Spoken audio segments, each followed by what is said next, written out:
നാമത്തിന് മഹത്വം ഉണ്ടാകട്ടെ. അല്പസമയം ഇന്നും ദൈവത്തിന് മുമ്പായി ഇരിക്കുവാനായിട്ട് ദൈവം നൽകി തന്ന ഈ നല്ല സന്ദർഭത്തിനായിട്ട് ഞാൻ ദൈവത്തെ സ്തുതിക്കുന്നു.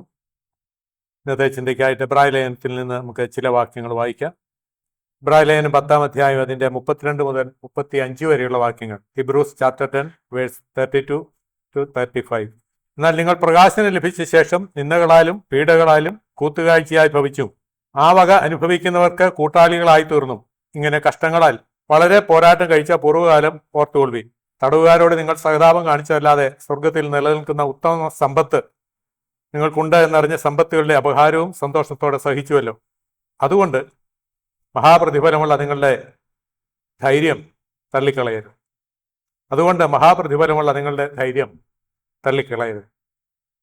ഞങ്ങളുടെ സ്വർഗ്ഗീയ പിതാവേ, ഞങ്ങൾ വീണ്ടും തിരുമുഖത്തേക്ക് നോക്കുന്നു. ആവശ്യമായ കൃപകൾ അടിയങ്ങൾക്ക് നൽകണം. ഞങ്ങളുടെ വചനത്തിന് മുമ്പാകെ ഇരിക്കുമ്പോഴും അവിടുത്തെ ആലോചന വ്യക്തമായ നിലയിൽ തന്ന് പരിശുദ്ധാത്മാവിന്റെ നിയന്ത്രണത്തിൽ എല്ലാ കാര്യങ്ങളും പറയുവാനുള്ള കൃപയെ അടിയവനും നൽകണം. കേൾക്കുന്നവർക്കും ആവശ്യമായ കൃപകളൊക്കെ നൽകണം. സ്വർഗീയ സാന്നിധ്യത്തിന് മറവിൽ ഇരുത്തണം. യേശുക്രിസ്തുവിന്റെ അതിമഹത്തുള്ള നാമത്തിൽ തന്നെ ആമേൻ. നാം ഇവിടെ വായിച്ചു കേട്ട വാക്യഭാഗം നാം പലപ്പോഴും വായിക്കുകയും ചിന്തിക്കുകയും ധ്യാനിക്കുകയും ചെയ്യാറുള്ളതാണ്. എബ്രായ ലേഖനത്തെക്കുറിച്ച് നാം പഠിക്കുമ്പോൾ എബ്രായ വിശ്വാസികളെ അവിടെ പിന്മാറ്റാവസ്ഥയിൽ നിന്ന് എങ്ങനെയും മടക്കി വരുത്തണം, അല്ലെങ്കിൽ പിന്മാറ്റാവസ്ഥയിലേക്ക് കടന്നു പോകാതെ അവർക്കൊരു നിലനിൽപ്പുണ്ടാകണം എന്നുള്ളതാണ് ഈ ലേഖനത്തിന്റെ പ്രധാന ഉദ്ദേശം. നമ്മളിവിടെ വായിച്ചു അവരുടെ കഴിഞ്ഞകാല ജീവിതത്തിൽ അവരഭിമുഖീകരിച്ച പ്രതിസന്ധികളിൽ അവരെങ്ങനെയാണ് നിലനിന്നതെന്നും മാത്രമല്ല തുടർന്നുള്ള മുൻപോട്ടുള്ള കാലഘട്ടങ്ങളിലും അതേ നിലവാരത്തിൽ തന്നെ മുൻപോട്ട് പോകണം എന്നുള്ളതും അവിടെ വളരെ വ്യക്തമായ നിലയിൽ നമുക്ക് കാണുവാനായിട്ട് കഴിയും. അപ്പം അവിടെ ഒരു പ്രത്യേകമായ നിർദ്ദേശം അവിടെ തരുന്നുണ്ട്. അവസാന ഭാഗത്ത് നാം വായിക്കുന്ന ഇങ്ങനെയാണ്: അതുകൊണ്ട് മഹാപ്രതിഫലമുള്ള നിങ്ങളുടെ ധൈര്യം തള്ളിക്കളയരുത്. അവർ ജീവിക്കുന്നത് അല്ലെങ്കിൽ അവരുടെ ജീവിതം മുൻപോട്ട് നയിക്കുന്നത് ആ ധൈര്യത്തിലാണ്, പ്രത്യാശയിലും വിശ്വാസത്തിനുള്ള ധൈര്യത്തോടു കൂടിയാണ് ആ വിശ്വാസികൾ അല്ലെങ്കിൽ ദൈവമക്കള് മുൻപോട്ട് പോകുന്നത്. ആ നിലവാരത്തിൽ തന്നെ മുൻപോട്ട് പോകണം, പിന്മാറി പോകാൻ ഇടയായി തീരരുത് എന്നുള്ളതാണ് ഇവിടെ ദൈവവചനം നമ്മെ വളരെ വ്യക്തമായ നിലയിൽ ഓർപ്പിക്കുന്നത്. ക്രിസ്തുവിന് വേണ്ടി അനേക കഷ്ടങ്ങൾ സഹിച്ചവരാണ് ഈ വിശ്വാസികൾ. അവിടെ 32-ാം വാക്യത്തിൽ നമ്മളത് വായിക്കുന്നുണ്ട്. എന്നാൽ നിങ്ങൾ പ്രകാശനം ലഭിച്ച ശേഷം നിന്ദകളാലും പീഡകളാലും കൂത്തുകാഴ്ചയായി ഭവിച്ചു ആ വക അനുഭവിക്കുന്നവർക്ക് കൂട്ടാളികളായി തീർന്നു. ഇങ്ങനെ കഷ്ടങ്ങളാൽ വളരെ പോരാട്ടം കഴിച്ച പൂർവ്വകാലം ഓർത്തുകൊള്ളി. അവരുടെ കഴിഞ്ഞ കാലത്തെ ഒന്ന് പരിശോധിക്കുമ്പോൾ അവരഭിമുഖീകരിച്ച പ്രതിസന്ധികൾ എന്തൊക്കെയാണെന്ന് അപ്പോസ്തലൻ ഈ പൗലോസ് എഴുതിയ ലേഖനമാണ് നമ്മൾ വിശ്വസിക്കുന്നു. ആ വിഷയങ്ങൾ അവിടെ നമ്മെ ഓർപ്പിക്കുകയാണ്. അനേക പ്രതിസന്ധികൾ കൂടെ അവർ കടന്നുപോയവരാണ്. ക്രിസ്തുവിനെ വ്യക്തിപരമായി അറിഞ്ഞത് മുഖാന്തരം, ക്രിസ്തുവിന് വേണ്ടി നിലനിൽക്കുവാൻ ഇടയായി തീർന്ന മുഖാന്തരം അവരനുഭവിച്ച കഷ്ടതകളെ കുറിച്ചാണ് നമ്മുടെ 32-ാം വാക്യത്തിൽ വായിക്കുന്നത്. നിന്ദകള്, പീഡകള്, അങ്ങനെ കൂത്തുകാഴ്ചയായി ഭവിച്ച അനുഭവങ്ങൾ. എന്നാൽ അവരെ സംബന്ധിച്ചിടത്തോളം ഈ ദൈവവിശ്വാസികള് അവർക്കൊക്കെയും കൂട്ടാളികളായിട്ട്, ഇങ്ങനെ പ്രതിസന്ധികൾ കൂടെ കടന്നു പോകുന്ന ദൈവമക്കളെ സംബന്ധിച്ചിടത്തോളം അവർക്ക് കൂട്ടാളികളായിട്ട് അല്ലെങ്കിൽ അവരോട് കൂടെ കഷ്ടം സഹിക്കുവാൻ തയ്യാറായി നിൽക്കുന്ന ഒരു കൂട്ടം സമൂഹത്തെയാണ് അല്ലെങ്കിൽ വിശ്വാസികളെയാണ് ഇവിടെ കാണുവാനായിട്ട് കഴിയുന്നത്. മാത്രമല്ല അതിന്റെ താഴെ നാം വായിക്കുന്നു, അവർ വളരെ പോരാട്ടം കഴിച്ചു എന്ന് പറഞ്ഞാൽ യുദ്ധത്തിന് സമാനമായ നിലവാരത്തിൽ അവിടെ ജീവിതം നയിക്കുവാനായിട്ട് ഇടയായത്. അങ്ങനെ വലിയ പ്രതിസന്ധികൾ കൂടെ കടന്നു പോകുന്ന ഒരു സമൂഹത്തെയാണ്, വിശ്വാസികളെയാണ് അപ്പോസ്തലൻ മുമ്പിൽ കണ്ടുകൊണ്ട് ഈ ലേഖനം എഴുതുന്നത്. ദൈവമക്കളെ, ഞാനിങ്ങനെ ഇവിടെ ഇരുന്നപ്പോൾ ചിന്തിക്കുകയാണ്, നമ്മൾ ദൈവവചനം വായിക്കുകയും കേൾക്കുകയും ഒക്കെ ചെയ്യുന്നുണ്ട്. എന്നാൽ അത് നമ്മുടെ പ്രായോഗിക ജീവിതത്തിലും അന്വർത്ഥമാകുവാനായിട്ട് ഇടയായിത്തീരണം. അത് നമ്മൾ പ്രാവർത്തികമാക്കുവാനായിട്ട് ശ്രദ്ധിക്കേണ്ടത് നമ്മുടെ ആവശ്യമാണ്, അല്ലെങ്കിൽ നമ്മുടെ ഉത്തരവാദിത്തമാണ്. നമ്മൾ ഇതുപോലെ കേട്ടിട്ട് മടങ്ങിപ്പോവുക എന്നുള്ളതല്ല ദൈവം നമ്മളെ കുറിച്ച് ആഗ്രഹിക്കുന്നത്. കേൾവിക്കാരായിട്ട് മാത്രം ഇരിക്കുകയല്ല, അത് പ്രവർത്തിക്കുന്നവരായിട്ട് ഇരിക്കണം.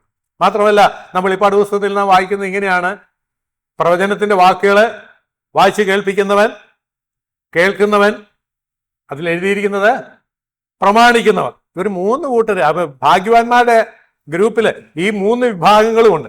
വായിച്ച് കേൾപ്പിക്കുന്നവരുണ്ട്, കേൾക്കുന്നവരുണ്ട്, അത് പ്രമാണിക്കുന്നവരുണ്ട്. അപ്പൊ നമ്മളെക്കുറിച്ച് ദൈവം ആഗ്രഹിക്കും. നമ്മൾ ഇത് ആദ്യത്തെ രണ്ട് നമ്മൾ ഇപ്പോൾ ഇവിടെ സംഭവിച്ചുകൊണ്ടിരിക്കുകയാണ്. കേൾക്കുന്നുണ്ട്, കേൾപ്പിക്കുന്നവരുണ്ട്.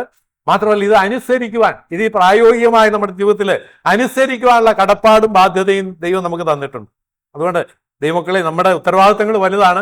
നമ്മുടെ ഭാഗ്യാവസ്ഥയിലാണ് നമ്മളായിരിക്കും. നമ്മൾ രക്ഷിക്കപ്പെട്ടത് അവസ്ഥയിൽ ദൈവമക്കൾ എന്നുള്ള പദവിയിലാണ് നമ്മളായിരിക്കുന്നത്. ലംഘനം ക്ഷമിച്ചും പാപം മറിച്ച് കിട്ടിയ മനുഷ്യൻ ഭാഗ്യവാൻ. അത് മാത്രം ആ ഭാഗ്യാവസ്ഥയിൽ നിന്ന് ഒരു വഴിയുടെ മുൻപോട്ട് പോയി ദൈവവചനം കേൾക്കുക, കേൾപ്പിക്കുക, അതനുസരിക്കുക എന്നുള്ളത് നമ്മുടെ ഉത്തരവാദിത്വമാണ്. അതും ഭാഗ്യാവസ്ഥയാണ് എന്നുള്ളത് ദൈവം നമ്മെ ഓർപ്പിക്കുന്നു. അതുകൊണ്ട് നാം കേൾക്കുന്ന വചനം നമ്മുടെ ജീവിതത്തിൽ പ്രായോഗികമാക്കി മുൻപോട്ട് കൊണ്ടുപോകാനായിട്ട് നമുക്ക് ഓരോരുത്തർക്കും ശ്രമിക്കാം. നമുക്ക് മുൻപോട്ട് ആ നിലയിൽ ചിന്തിക്കാം. അപ്പൊ പ്രതിസന്ധികളിൽ കൂടെ കടന്നു പോകുന്ന ദൈവജനത്തെ സംബന്ധിച്ചിടത്തോളം, ക്രിസ്ത്യാനികളെ സംബന്ധിച്ചിടത്തോളം അവർക്ക് വലിയൊരു അനുഗ്രഹത്തിന്റെ ഉടമകളാണ് അവരെന്നുള്ളത് ഇവിടെ നമ്മൾ വായിക്കുന്നു. ഇങ്ങനെ പ്രതിസന്ധികൾ കൂടെ കടന്നു പോകുന്ന വിശ്വാസികളെ സംബന്ധിച്ചിടത്തോളം, അല്ലെങ്കിൽ വിശ്വാസത്തിന് വേണ്ടി പോരാട്ടം സഹിക്കുന്ന വിശ്വാസികളെ സംബന്ധിച്ചിടത്തോളം അവർക്ക് ചില അനുഗ്രഹങ്ങൾ ദൈവം ഒരുക്കിയിട്ടുണ്ട്. അവരെക്കുറിച്ച് പറയുന്നത് അവർ ഈ നിലയിലുള്ള പ്രതിസന്ധികളിൽ കൂടെ കടന്നുപോയി. മാത്രമല്ല അവര് സ്വർഗത്തിൽ നിലനിൽക്കുന്ന ഉത്തമ സമ്പത്ത് ഉണ്ട് എന്നറിഞ്ഞ് സമ്പത്തുകളുടെ അപഹാരവും സഹിച്ചു. സമ്പത്തുകൾ നഷ്ടപ്പെട്ടു, അത് സഹിച്ചു. എങ്ങനെ സഹിച്ചു? നമുക്കറിയാം, നമ്മുടെ സമ്പത്ത് ഒരു സിംഹഭാഗവും കൂടുതൽ ഭാഗവും സമ്പത്ത് അങ്ങ് നഷ്ടപ്പെട്ടു എന്നിരിക്കട്ടെ, നമ്മൾ എന്ത് ചെയ്യും? നമുക്ക് പരാതി പറയും, നമുക്ക് നിയമപരമായിട്ട് ചെയ്യാവുന്ന കാര്യങ്ങളൊക്കെ ചെയ്യും. ഏതെങ്കിലും നിലയിൽ അത് തിരിച്ചെടുക്കുവാനുള്ള എല്ലാ പരിശ്രമങ്ങളും ദൈവമക്കളാണെങ്കിലും നമ്മുടെ ഭാഗത്തു നിന്നും ഉണ്ടാകും. ഇവിടെ അപ്പോസ്തലൻ ഓർപ്പിക്കുകയാണ്, അവരെ സംബന്ധിച്ചിടത്തോളം, എബ്രായ വിശ്വാസികളെ സംബന്ധിച്ചിടത്തോളം അവരെങ്ങനെ ഇതിനോട് പ്രതികരിച്ചത്. അവിടെ നാം വായിക്കുന്നത് ഇങ്ങനെയാണ്: അവർക്കൊരു പ്രതീക്ഷയുണ്ടായിരുന്നു, ഒരു പ്രത്യാശ ഉണ്ടായിരുന്നു. എന്താ അവരുടെ പ്രത്യാശ? സ്വർഗത്തിൽ നിലനിൽക്കുന്ന ഉത്തമ സമ്പത്തുണ്ട്. അതിന്റെ പ്രത്യേകത എന്താ? ഇപ്പം നഷ്ടപ്പെടുന്ന സമ്പത്തിനേക്കാൾ വ്യത്യസ്തമായ സമ്പത്തിന്റെ ഉടമകളായിട്ട് അവർ തീരുകയാണ്. ഉത്തമ സമ്പത്ത് എന്ന് പറഞ്ഞാൽ ഇപ്പൊ ലോകത്തിൽ നമുക്കുള്ള സമ്പത്തിനേക്കാളിൽ ഉന്നതമായത്, അല്ലെങ്കിൽ ഉന്നത നിലവാരത്തിലുള്ള സമ്പത്ത് അതിന്റെ ഉടമയാണ്. മാത്രമല്ല അത് നിലനിൽക്കുന്ന സമ്പത്താണ്. ദൈവമക്കളെ, നമുക്ക് ലഭിക്കുന്ന പ്രതിഫലങ്ങളൊക്കെ നിലനിൽക്കുന്ന പ്രതിഫലങ്ങളാണ്.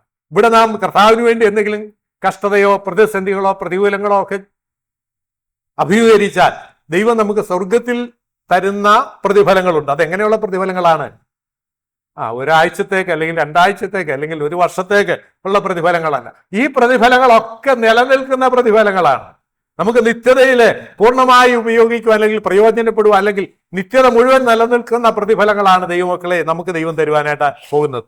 അതുകൊണ്ട് നിലനിൽക്കുന്ന ഉത്തമ സമ്പത്തിന്റെ അവകാശികളാണ്, അല്ലെങ്കിൽ അങ്ങനെയുള്ള അനുഭവം നമുക്കുണ്ട് എന്നുള്ള ചിന്തയോടുകൂടെ നമ്മുടെ ക്രിസ്തീയ ജീവിതം നയിക്കുവാനായിട്ട് ഇടയായിത്തീരണം. അതാണ് എബ്രായ വിശ്വാസികൾ നൽകുന്ന മാതൃക.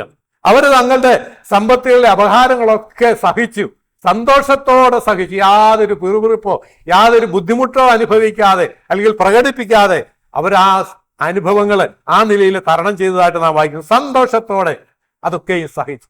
ദൈവമക്കളായ നമുക്ക് മാതൃകയായി തീരേണ്ട അനേക അനുഭവങ്ങളാണിത്. നമ്മുടെ ജീവിതത്തിൽ വരുന്ന പ്രതികൂലങ്ങൾ, അല്ലെങ്കിൽ കർത്താവിന് വേണ്ടി നാം അഭിമുഖീകരിക്കുന്ന പ്രതിസന്ധികളൊക്കെയും ഒരിക്കലും അത് നഷ്ടമല്ല.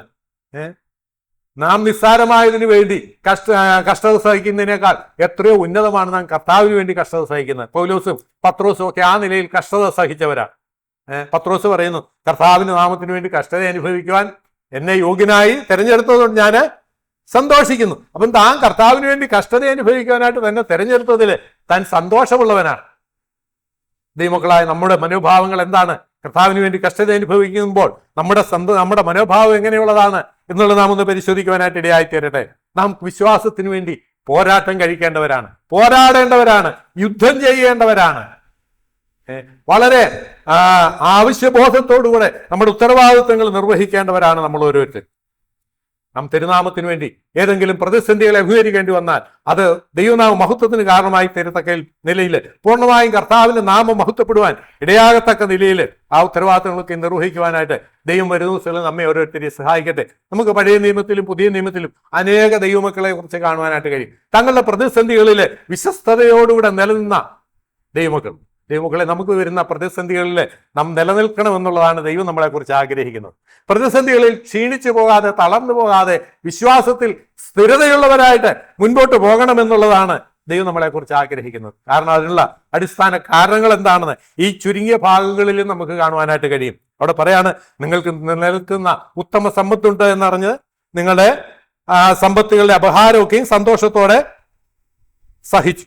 മഹാപ്രതിഫലമുള്ള നിങ്ങളുടെ ധൈര്യം തള്ളിക്കളയരുത്. ദൈവമക്കളെ, നമ്മെ നിലനിർത്തുന്നത്, അല്ലെങ്കിൽ നമ്മുടെ ആത്മീയമായ ജീവിതത്തിൽ നമ്മെ മുൻപോട്ട് നയിക്കുവാനായിട്ട് ഇടയായിത്തീരുന്നത് നമ്മുടെ ധൈര്യമാണ്, ആത്മീയമായ ധൈര്യം. നമുക്ക് എത്രമാത്രം ധൈര്യമുണ്ട്? വിശ്വാസ ജീവിതത്തിൽ മുൻപോട്ട് പോകാനുള്ള ധൈര്യമുണ്ടോ?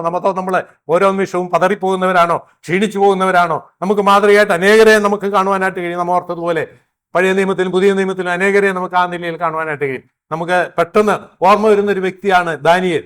ദാനിയേലിന്റെ പുസ്തകത്തിലേക്ക് കടന്നു ചെല്ലുമ്പോൾ നമുക്ക് കാണുവാനായിട്ട് കഴിയും കർത്താവിന് വേണ്ടി അധികം ശക്തമായി നിലനിന്ന വ്യക്തികൾ. ദാനിയേലിനെ കുറിച്ച് നമുക്ക് കാണുവാനായിട്ട് കഴിയും.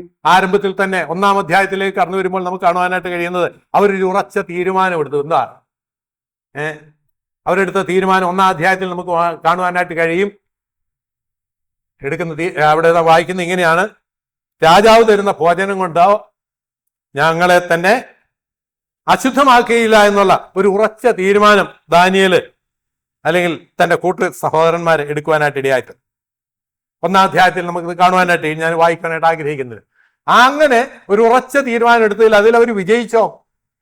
വിജയിച്ചു. അവർക്ക് അവിടെ വിജയമുണ്ടായി. എന്നാൽ പിന്നീട് അടുത്തതായിട്ട് കടന്നു വരും 3-ാം അധ്യായത്തിലേക്ക് കടന്നു വരുമ്പോൾ നമുക്ക് കാണുവാനായിട്ട് കഴിയുന്നു അവിടെ 3 ബാലന്മാരെ കുറിച്ച് കാണുവാനായിട്ട് കഴിയും. കർത്താവിന് വേണ്ടി നിലനിൽക്കുവാൻ ഇടയായി തീർന്ന 3 ബാലന്മാര്. അവരുടെ അനുഭവം നമുക്ക് വളരെ എല്ലാവർക്കും അറിയാവുന്ന കാര്യങ്ങളാണ്. അവരാരൊക്കെയാണ്? ശദ്രക്ക്, മേശക്ക്, അബേദനഗോ. അവരുടെ ഒറിജിനൽ പേരുകൾ എന്തായിരുന്നു? ഓർക്കുന്നുണ്ടോ? ഹനന്യാവ്, മീശായേല്, അസര്യാവ്. അപ്പൊ ഇവര് 3 പേരും ചില തീരുമാനങ്ങൾ എടുത്തു. അവിടെ ഒരു വലിയ പ്രതിസന്ധിയാണ്. നമ്മൾ 3-ാം അധ്യായത്തിന്റെ 17-ാം വാക്യത്തിലേക്ക് നമുക്ക് കടന്നു വരാം. ദാനിയേൽ പ്രവചനം 3-ാം അധ്യായത്തിന്റെ 17. ഒരു സ്വർണ്ണബിംബത്തെ നമസ്കരിക്കുക എന്നുള്ളതാണ് അവിടെ മുമ്പിൽ വന്നിരിക്കുന്ന വലിയൊരു പ്രതിസന്ധി.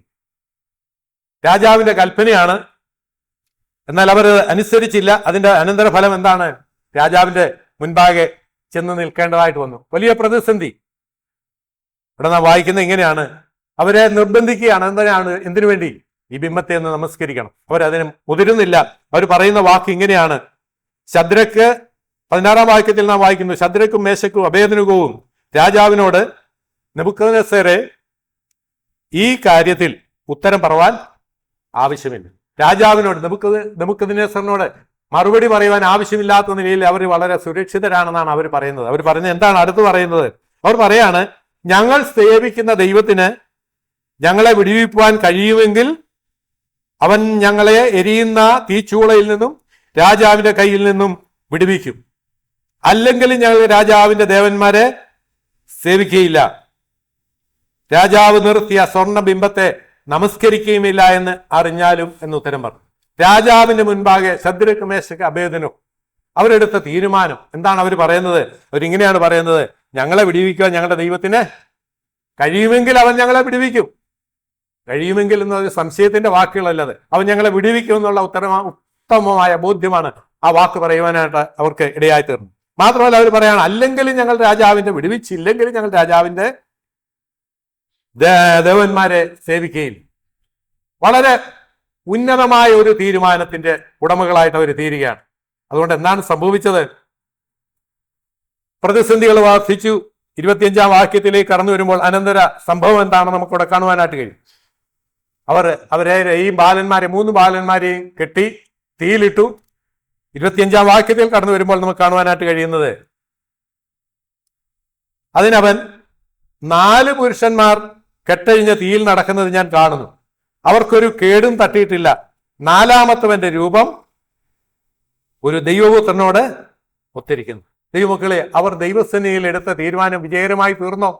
തീർച്ചയായിട്ടും. അവർ ആ എരിയുന്ന തീച്ചൂളയിലേക്ക് വീണു എങ്കിലും അവരോടുകൂടെ അവരെ സഹായിക്കുവാൻ, അവരോടുകൂടെ അവരെ ശക്തിപ്പെടുത്തുവാനായിട്ട് 4-മതൊരുവൻ അവരോടുകൂടെ വന്നു. അതാരാണ്? അവിടെ നാം വായിക്കുന്നത് രാജാവ് തന്നെ പറയുന്ന വാക്കുകൾ നമുക്കവിടെ കാണുവാനായിട്ട് കഴിയുന്നത്. 4-മത്തവന്റെ രൂപം ഒരു ദൈവപുത്രനോട് ഒത്തിരിക്കുന്നു. നമുക്കറിയാവുന്ന വിഷയങ്ങളാണ്. എങ്കിലും ഞാൻ ഇങ്ങനെ ഓർപ്പിക്കട്ടെ, ദൈവിക കരുതലിന്റെ അനുഗ്രഹിക്കപ്പെട്ട നിമിഷങ്ങളാണ് ഈ തീച്ചൂളയുടെ മധ്യത്തിലും ആ ബാലന്മാർക്ക് ലഭിച്ചത്. ദൈവസന്നിധിയിൽ എടുത്ത തീരുമാനം എത്ര ഉന്നതമായ തീരുമാനമാണ്. പ്രതിസന്ധികളെ അഭിമുഖീകരിക്കുവാനായിട്ട് അവര് മുൻപോട്ട് കടന്നു വന്നപ്പോൾ അവിടെയും ദൈവത്തിന്റെ പ്രത്യേകമായ കരുതൽ. അവർക്ക് യാതൊരു ഭയവുമില്ല. തീയിൽ വീണാലും എനിക്ക് ഭയമില്ല എന്ന് പറയുവാൻ തക്കവണ്ണം അവർക്കിടയായി തീർന്നത് ദൈവത്തിലുള്ള അവരുടെ ആശ്രയമാണ്. അവരുടെ ആ ധൈര്യമാണ്, വിശ്വാസത്തിന്റെ സ്ഥിരതയാണ് അവരെ ആ നിലയിൽ മുൻപോട്ട് നയിക്കുവാനായിട്ട് ഇടയായി തീർന്നത്. ദൈവമക്കളെ, നമ്മുടെ കർത്താവ് എത്ര വലിയവനാണ്, നമ്മുടെ ദൈവം എത്ര ഉന്നതനാണ്. അവൻ നമ്മെ കൈവിടുന്നവനല്ല, അവൻ ഉപേക്ഷിക്കുന്നവനല്ല. നമ്മുടെ പ്രതിസന്ധികളിൽ നമ്മോട് കൂടെയുള്ള ദൈവമാണ്. ശിഷ്യന്മാരുള്ള ബന്ധത്തിൽ നമുക്ക് കാണുവാനായിട്ട് എടുത്ത് വായിക്കുവാൻ സമയമില്ല. മർക്കോസിന്റെ സുവിശേഷം 6-ാം അധ്യായത്തിലേക്ക് കടന്നു വരുമ്പോൾ അവർ തണ്ടുവലിച്ച് വലിയുന്ന ശിഷ്യന്മാരുടെ മധ്യത്തിലേക്ക്, അവരുടെ അടുത്തേക്ക് കർത്താവ് കടന്നു വരുന്നു. ഏതാ സമയം? 4-ാം യാമത്തിലും അവരെ ആശ്വസിപ്പിക്കുവാൻ, അവരെ ധൈര്യപ്പെടുത്തുവാൻ, അവരെ ഉപേക്ഷിക്കാതെ അവരുടെ അടുത്തേക്ക് കടന്നു വരുന്ന ഒരു ദൈവമക്കളെ, നമ്മുടെ പ്രതിസന്ധികളുടെ ഏറ്റവും അങ്ങേ അറ്റത്തായിരിക്കാം ചിലപ്പോൾ കർത്താവ് നമ്മുടെ അടുത്തേക്ക് വരുന്നത്. ആരംഭത്തിൽ, നമ്മുടെ പ്രതിസന്ധികളുടെ ആരംഭത്തിൽ തന്നെ കടന്നു വരാം കഴിവുള്ള ദൈവമാണ്. എന്നാൽ നമ്മുടെ വിശ്വാസത്തിൽ നമ്മെ നിലനിർത്തുവാൻ, ദൈവത്തിന്റെ അത്ഭുത പ്രവൃത്തി വെളിപ്പെടുവാൻ തക്കോണം, ദൈവത്തിന്റെ അതിശയകരമായ കരുതൽ അനുഭവിക്കാനായിട്ട് ഇടയായിത്തീരേണ്ടതിന് വേണ്ടി ദൈവം ചിലപ്പോൾ അവസാന നിമിഷത്തിലായിരിക്കാം കടന്നു വരുന്നത്. നമ്മുടെ ജീവിതത്തിൽ നമ്മൾ ഓരോരുത്തരും വളരെ പ്രതിസന്ധിയിൽ കൂടെ കടന്നു പോയിട്ടുള്ളവരാണ്. എന്നാൽ അവിടെയൊക്കെയും ദൈവത്തിന്റെ അളവറ്റ കൃപയും കരുതലൊക്കെ നമുക്ക് അനുഭവിക്കാനായിട്ട് ഇടയായി തീർന്നിട്ടുണ്ട്. എങ്ങനെ മുൻപോട്ട് പോകും എന്ന് ചിന്തിച്ച അനേക നിമിഷങ്ങൾ നമ്മുടെ ജീവിതത്തിൽ ഉണ്ടാകാം. എന്നാൽ ദൈവം നമ്മെ അവിടെയൊന്നും കൈവിടുന്നവനല്ല. എന്തുകൊണ്ട്? നമ്മുടെ തീരുമാനങ്ങളാണ് നമ്മെ ശക്തമായ നിലയിൽ മുൻപോട്ട് നയിക്കുവാനായിട്ട് ഇടയായിത്തീരുന്നത്. നമ്മുടെ വിശ്വാസത്തിലുള്ള നമ്മുടെ ഉറപ്പും ധൈര്യവുമാണ് നമ്മുടെ ആത്മീയ ജീവിതത്തിൽ നമ്മെ മുൻപോട്ട് നയിക്കുവാനായിട്ട് ഇടയായിത്തീരുന്നത്. നമുക്ക് മറ്റൊരു വ്യക്തിയെക്കുറിച്ച് നമുക്ക് കാണുവാനായിട്ട് കഴിയും. രൂത്തിന്റെ പുസ്തകത്തിലേക്ക് കടന്നു വരുമ്പോൾ രൂത്തിനെ കുറിച്ച് നാം വായിക്കുന്നത് ഇങ്ങനെയാണ്. രൂത്ത് ഒരു ഉറച്ച തീരുമാനമെടുത്ത്, അനുഗ്രഹീതമായ തീരുമാനങ്ങൾ. നമ്മൾ എബ്രായ ബാലന്മാരെടുത്ത തീരുമാനത്തെക്കുറിച്ച് വായിച്ചു. എന്നാൽ ഇവിടെ രൂത്ത് എടുത്ത തീരുമാനം എന്താണ്? രൂത്തിന്റെ അമ്മാവിയമ്മ പറഞ്ഞു, നിനക്ക് പോകാം, ഇനി ഞാൻ തനിയേ ഉള്ളൂ, ഞാൻ ഒറ്റയ്ക്കാണ് എന്ന് പറഞ്ഞപ്പോൾ ആ രൂത്ത് എന്താ പറഞ്ഞത്? രൂത്ത് പറയുകയാണ്, 1-ാം അധ്യായത്തിന്റെ 16-ാം വാക്യത്തിൽ അവളെടുത്ത തീരുമാനം വളരെ ശക്തമായ തീരുമാനമായിരുന്നു. എന്താ തീരുമാനം? അതിന് രൂത്ത്, നിന്നെ വിട്ടുപിരിവാനും നിന്റെ കൂടെ വരാതെ മടങ്ങിപ്പോകുവാനും എന്നോട് പറയരുത്. അമ്മാവിയമ്മയോട് പറയുന്ന ചില വാക്കുകൾ, ഇനി എന്നെ ഉപേക്ഷിക്കുക അല്ലെങ്കിൽ എന്നെ തിരികെ പോകുവാനായിട്ട് എന്നോട് പറയരുത്. അവളെടുത്ത തീരുമാനം എന്താ? ഇനി അവളുടെ ജീവിതത്തിൽ പ്രായോഗികമാക്കുവാൻ പോകുന്ന തീരുമാനങ്ങളാണ് അടുത്ത് നമ്മൾ വായിക്കുന്നത്. അവിടെ പറയാണ്, നീ പോകുന്നിടത്ത് ഞാനും പോരും, നീ പാർക്കുന്നിടത്ത് ഞാനും പാർക്കും, നിന്റെ ജനം എൻ്റെ ജനം, നിന്റെ ദൈവം എൻ്റെ ദൈവം, നീ മരിക്കുന്നിടത്ത് ഞാനും മരിച്ച് അടക്കപ്പെടും. മരണത്താലല്ലാതെ ഞാൻ നിന്നെ വിട്ടുപിരിഞ്ഞാൽ യഹോവ തക്കവണ്ണവും അധികവും എന്നോട് ചെയ്യുമാറാകട്ടെ എന്ന് പറഞ്ഞു. രൂത്ത് എടുത്ത തീരുമാനം എത്രയോ ശക്തമായ ഒരു തീരുമാനമാണ്, ഉറച്ച തീരുമാനമാണ്. അവസാനം പറയുന്നത്, നീ മരിക്കുന്നിടത്ത് ഞാനും മരിക്കും. മരണത്താലല്ലാതെ ഇനി നമ്മൾ തമ്മിൽ വേർപിരിയുവാനായിട്ട് സാധ്യമല്ല. ആ രൂത്ത് എടുത്ത ഉറച്ച തീരുമാനം. ദൈവമക്കളെ, നമുക്ക് ചില തീരുമാനങ്ങളുടെ മുഖത്ത് നമുക്ക് ചില തീരുമാനങ്ങൾ എടുക്കേണ്ടതായിട്ട് വരും. ചില പ്രതിസന്ധികളുടെ മുഖത്ത് നമുക്ക് ആ തീരുമാനങ്ങളിൽ ഉറച്ച തീരുമാനമായിട്ട് കർത്താവിനോട് ചേർന്ന് മുൻപോട്ട് പോകാനായിട്ട് ഇടയായിത്തീരണം. അവളെടുത്ത തീരുമാനത്തിന്റെ അനന്തരഫലം എന്തായിരുന്നു? രൂത്തിന്റെ തീരുമാനത്തിന്റെ അനന്തരഫലം എന്തായിരുന്നു? ആ തീരുമാനം ഏറ്റവും ഉറച്ച തീരുമാനമായിരുന്നു. ദൈവസന്നിധിയിൽ എടുത്ത തീരുമാനമാണ്. പറയുന്ന വാക്കുകളൊക്കെ നമുക്ക് വളരെ വ്യക്തമായ നിലയിൽ ചിന്തിക്കേണ്ട വാക്കുകളാണ്. നീ എന്നെ അവിടെ പറയുന്നുണ്ട്, നിന്റെ ജനം എൻ്റെ ജനം. 17-ാം വാക്യത്തില് നിന്റെ ദൈവം എൻ്റെ ദൈവം. ആ രൂത്തിന് നവോമി പിൻപറ്റിയ ദൈവത്തെക്കുറിച്ച് വളരെ വ്യക്തമായ ബോധ്യമുണ്ടായിരുന്നു. ആ ദൈവം ആരാണ് എന്നുള്ളത് അവൾക്ക് തന്റെ ജീവിതത്തിൽ കഴിഞ്ഞ ചില നാളുകളിൽ കൂടെ മനസ്സിലാക്കുവാനായിട്ട് ഇടയായിട്ട് അവൾ പറയാണ്, നിന്റെ ദൈവമാണ് എൻ്റെ ദൈവം. ആ ദൈവത്തെ വ്യക്തിപരമായി അറിയുവാൻ അവളുടെ ജീവിതത്തിൽ ലഭിച്ച ഭാഗ്യം, അത് മുഖാന്തരം എത്രയോ അനുഗ്രഹിക്കപ്പെട്ട അനുഭവങ്ങളാണ് രൂത്ത് നിന്ന് പറയുവാനും. ഇവിടെ നാം വായിക്കുന്നതിന്റെ അവസാന വാക്കുകളൊക്കെ വായിക്കുമ്പോൾ, ആ അധ്യായത്തിന്റെ അവസാനത്തിലേക്ക് കടന്നു വരുമ്പോൾ, ആ രൂത്തിന്റെ തലമുറ എത്രയോ അനുഗ്രഹിക്കപ്പെട്ട ഒരു തലമുറയായിരുന്നു. അവളെടുത്ത തീരുമാനം എത്ര യോജിച്ചതായിരുന്നു. അവൾ അവിടെ അമ്മാവിയമ്മയെ ഉപേക്ഷിച്ച് അവിടെ നിന്ന് പോയിരുന്നുവെങ്കിൽ അവൾക്ക് വരാമാവുന്ന നഷ്ടം എത്രയോ വലുതായിരുന്നു.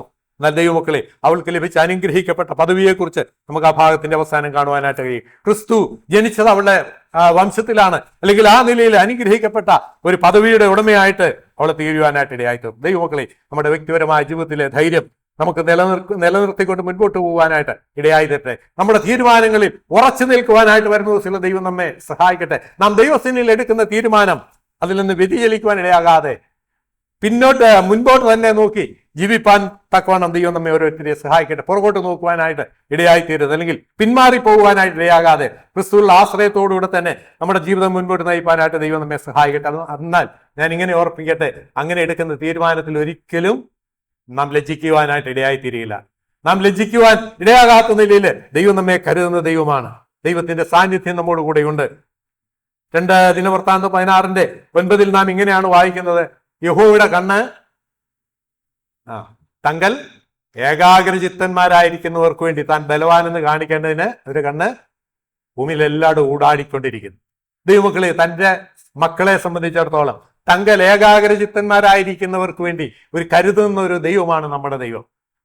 തങ്കൽ ഏകാഗ്രചിത്തന്മാരായിരിക്കുന്നവർക്ക് വേണ്ടി എപ്പോഴും നമ്മൾ ഇങ്ങനെ നമുക്ക് ചിന്തിക്കുവാനായിട്ട്, ഏകാഗ്രചിത്തന്മാരെന്ന് പറഞ്ഞാൽ ആരാ? എല്ലായ്പ്പോഴും ദൈവത്തിൽ ആശ്രയിക്കുന്നവർ, എല്ലായ്പ്പോഴും ദൈവമുഖത്തേക്ക് നോക്കുന്നവര്, എല്ലായ്പ്പോഴും ദൈവസേനയിൽ തങ്ങളെ തന്നെ സമർപ്പിക്കുന്നവരായ തന്റെ ഭക്തന്മാരെ സംബന്ധിച്ചിടത്തോളം അവരെ ദൈവം ഒരു നാളും കൈവിടുന്നവനല്ല. അവന്റെ കണ്ണ് എല്ലായ്പ്പോഴും നമ്മുടെ മേലുണ്ട്. ഒരിക്കലും കൈവിടാത്ത ദൈവത്തിന്റെ അനുഗ്രഹിക്കപ്പെട്ട കരുതല് വരുന്ന ദിവസം അനുഭവിക്കാനായിട്ട് ഇടയായിട്ടെ. സങ്കീർത്തനം 33:18 നാം വായിക്കുന്നു: യഹോവയുടെ ദൃഷ്ടി തന്റെ ഭക്തന്മാരുടെ മേലുണ്ട്. യഹോവയുടെ ദൃഷ്ടി തന്റെ ഭക്തന്മാരുടെ മേലുണ്ട്. തന്നെ ഭയപ്പെടുന്നവരുടെ മേൽ ദൈവത്തിന്റെ ദൃഷ്ടി എല്ലായ്പ്പോഴും ഉണ്ട്. ദൈവമക്കളെ, നമുക്ക് ദൈവത്തെ ഭയപ്പെടുവാനായിട്ട് ഇടയായി തീർന്നാൽ അവന്റെ ദൃഷ്ടി നമ്മുടെ മേൽ വെച്ച് നമുക്ക് ആലോചനക്കാരനായിട്ട് വഴികാട്ടിയായിട്ട് അവൻ നമ്മോട് കൂടെ ഇരിക്കും. ഒരു നാളും അവൻ കൈവിടുന്നവനല്ല. 2 കൊരിന്ത്യർ 4:16 നാം ഇങ്ങനെ വായിക്കുന്നു. 2 കൊരിന്ത്യർ 4:16 അപ്പോസ്തലൻ ഇങ്ങനെ പറയാണ്, ഒന്ന് വായിക്കാം.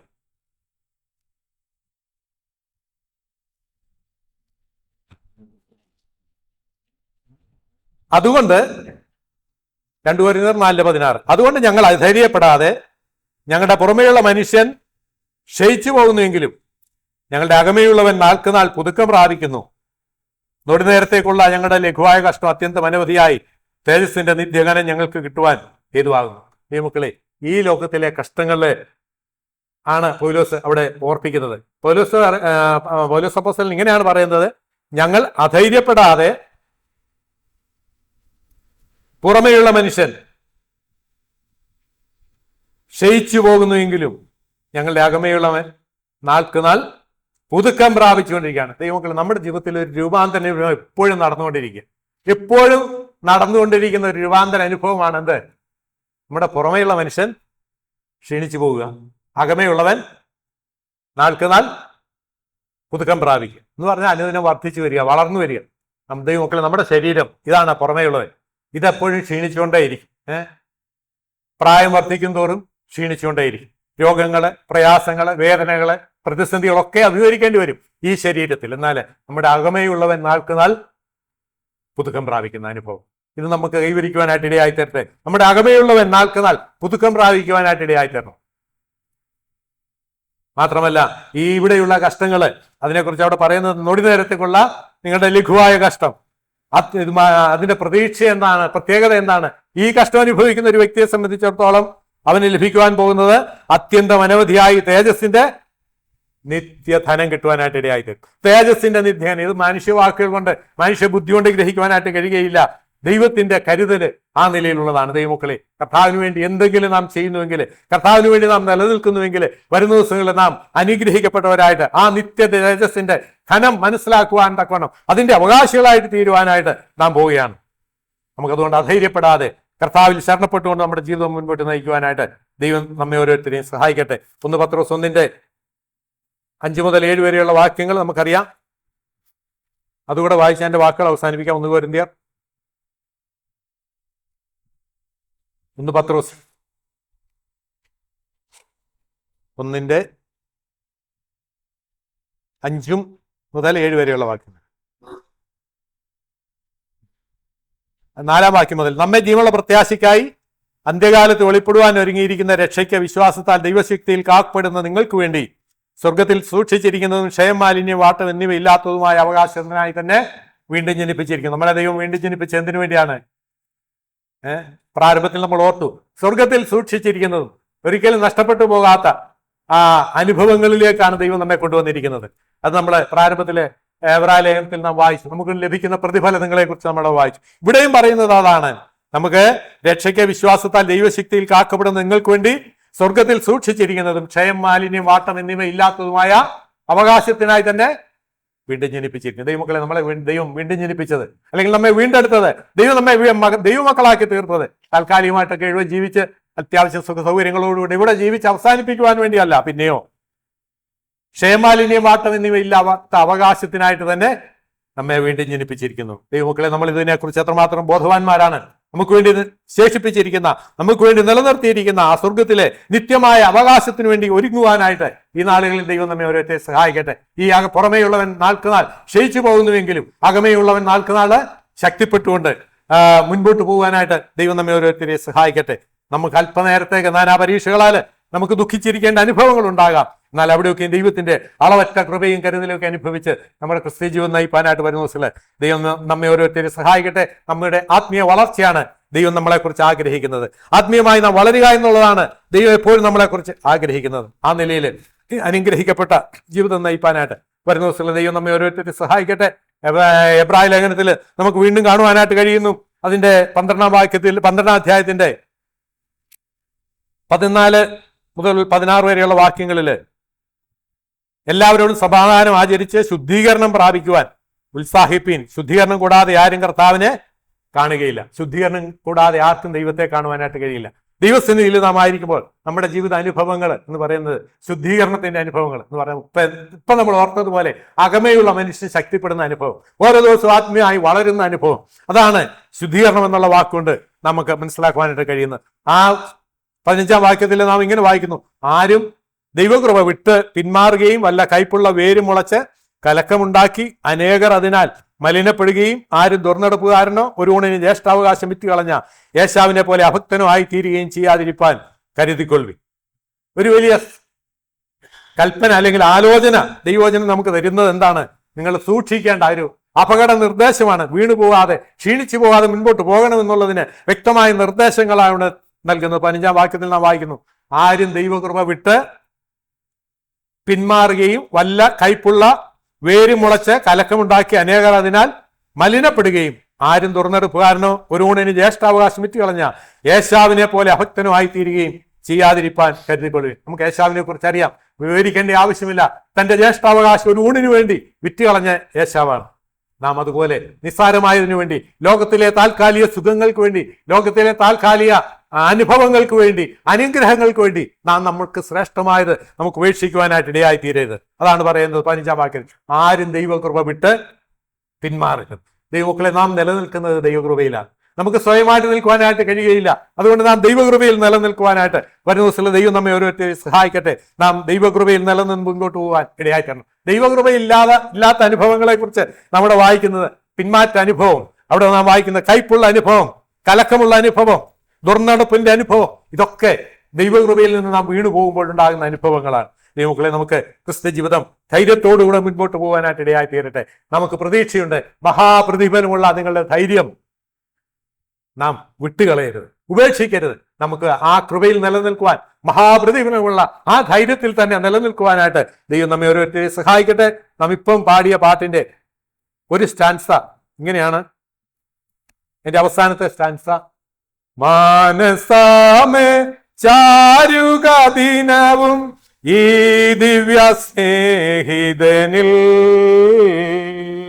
ധ്യാനം ചെയ്യുക തൻ തിരുസ്നേഹ മധുരിമ സന്തതവും.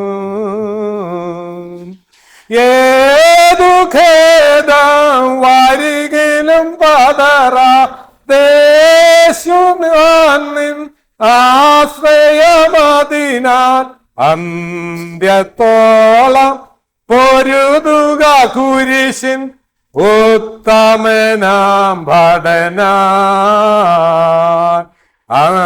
അന്ത്യത്തോളം പൊരുതുക കുരിശിൻ ഉത്തമനാം ഭടനാൻ. നമുക്ക് അന്ത്യത്തോളം നല്ല ഭടന്മാരായിട്ട് കർത്താവിന്റെ മഹത്വത്തിന് വേണ്ടി നിലനിൽക്കുവാനായിട്ട് ദൈവം നമ്മെ സഹായിക്കട്ടെ. ഏത് ഖേദം വരികയിലും പതറാതെ കർത്താവിൽ പൂർണ്ണമായിട്ട് ആശ്രയിക്കാം. അവന്റെ ബലമുള്ള കരങ്ങളിൽ ശരണപ്പെടാം. അവന്റെ വിലയേറിയ നാമം ഇന്ന്